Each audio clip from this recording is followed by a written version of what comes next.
about the second law. Second law of Mendelism is that law of segregation. This law, that is also known as law of purity of gametes.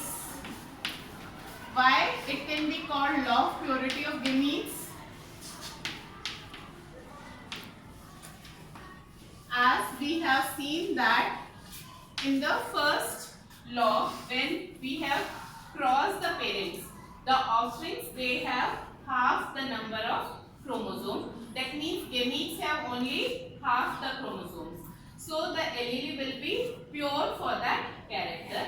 That means if we are taking this capital T and small t, this capital T is for tallness and this small t is for tallness. So here we find that in an individual, these two genes, they will be expressing themselves, or only one of them will be expressing themselves, that is the dominant one. But when we find that gametes are formed, then only one of the genes or one of the allelic form will be transferred to the offspring or the gamete, that is having capital T or small t. So it will be either pure for tallness or pure for tallness. So this is also known as law of purity of gametes. Law of segregation states that at the time of gamete formation, the two alleles, they segregate. Segregate means separate from each other. So that separation here leads to formation of the gametes, and gametes are pure for any character. That means it may be pure for tallness or may be pure for tallness. Similarly, for if we see for the color of the flower, it may be for purple flower or white flower. Okay? It cannot express both the characters at the same time, or it cannot contribute in the expression of characters. Is it clear? Yes, ma'am. Now we are going to do the third law, that is the law of independent assortment. This law of independent assortment,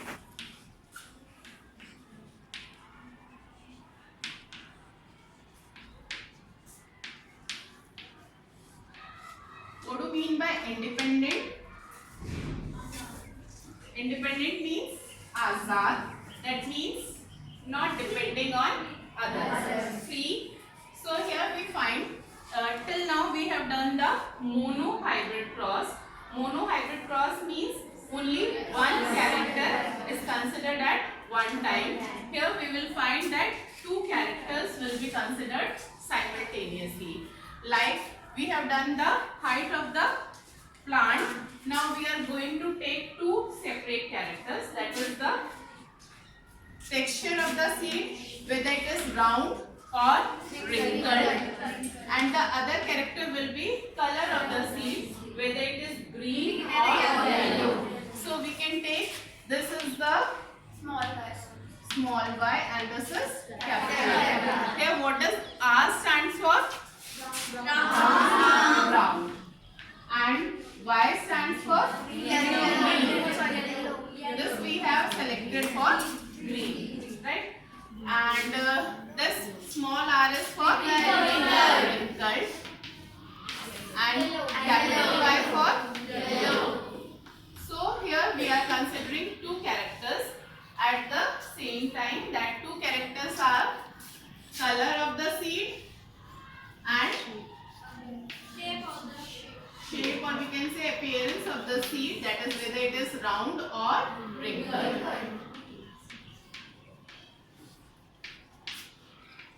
Now when we are going to cross them, that is the first of all these are the parents, then we have to consider their gametes. For gametes we have to see that when they get separated from each other, only one of the allele will pass to one gamete. So from this we find that they are homozygous. So we can consider this capital R and small y in one gamete. We can take only one gamete as well because they all are same. So in this case case we find it will be small r and capital Y. Now these are the gametes. Now when they will be crossed, we will get this first generation, F1 generation, or the first filial generation. That will be capital R, small r, capital Y and small r. So you must consider that we should take allylic pairs together. That is capital R, small r, capital Y and small y. It can also be written like this, capital RY and small ry when you take them together. But by convention we write these allylic pairs together. So R should be written with R and Y should be written with Y. So this can be small y and capital Y, but we must write dominant one first and the recessive one later. So we write like this, capital R, small r, capital Y and small r. That's why we have selected this. Okay. Now when it is self-crossed, here the parents are selected by Mendel, but now they are allowed to self-cross or self-breed. At that time, what kind of cross will take place? Now this is the first generation individuals which will be parents for the next generation. Now that next generation includes parents as these two will be now parents, that is capital R, small r, capital Y, small r. Again this one, as we are doing the selfing, when same individuals they are crossed or they are allowed to cross themselves, that is called the selfing. So when selfing is done, now the gametes will be,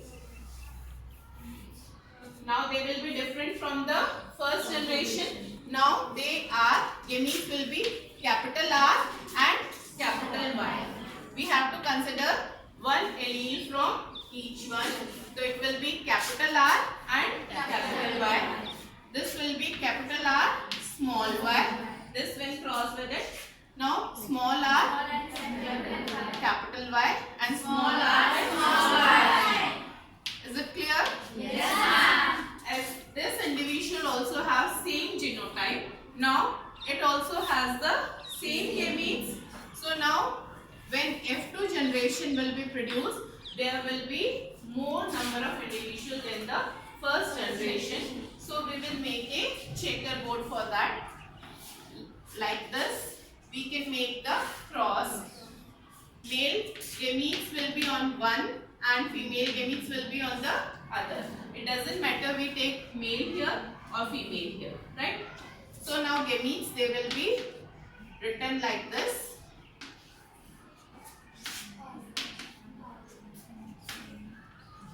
All of you can do this cross in your notebook, and if someone can come and do it on the board.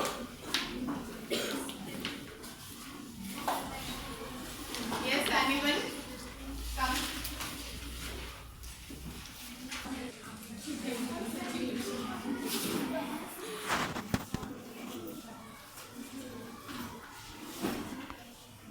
You all can try yourself in your notebook. This cross.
can match it with the work that you have done in your notebook.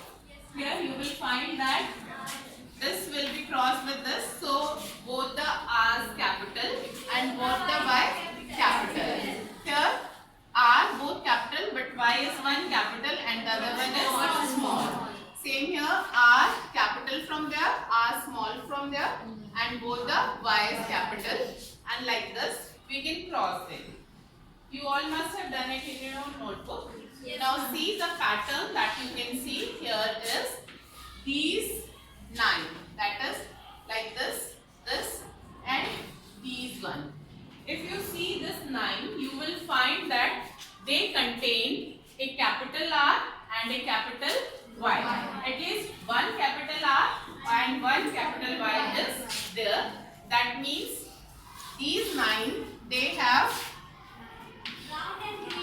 round and yellow seeds. Here we find that yellow color is dominant. So these 9, they have round and yellow seeds. Now if we look for these 3, 1, 2 and 3. What do you interpret from it? These 3, they are round and green, as they have capital R but Y is small. So these 3 are round and green. Now what about these 3? Wrinkled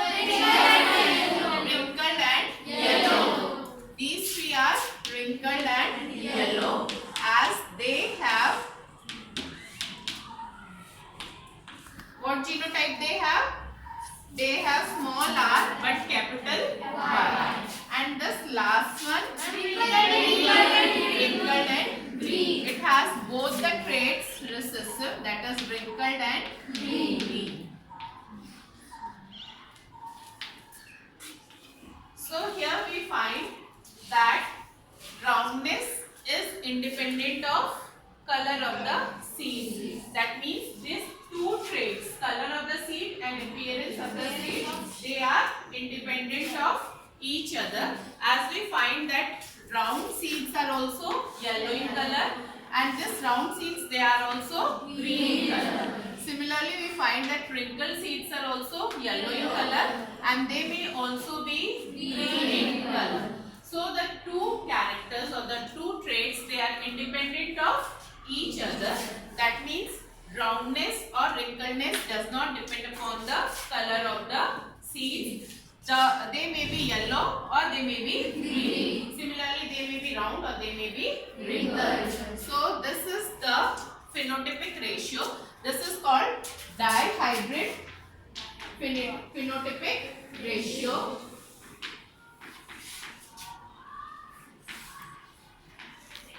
Which is 9 is to 3:1. Is it clear? Yes, ma'am. Do you have any doubts? No.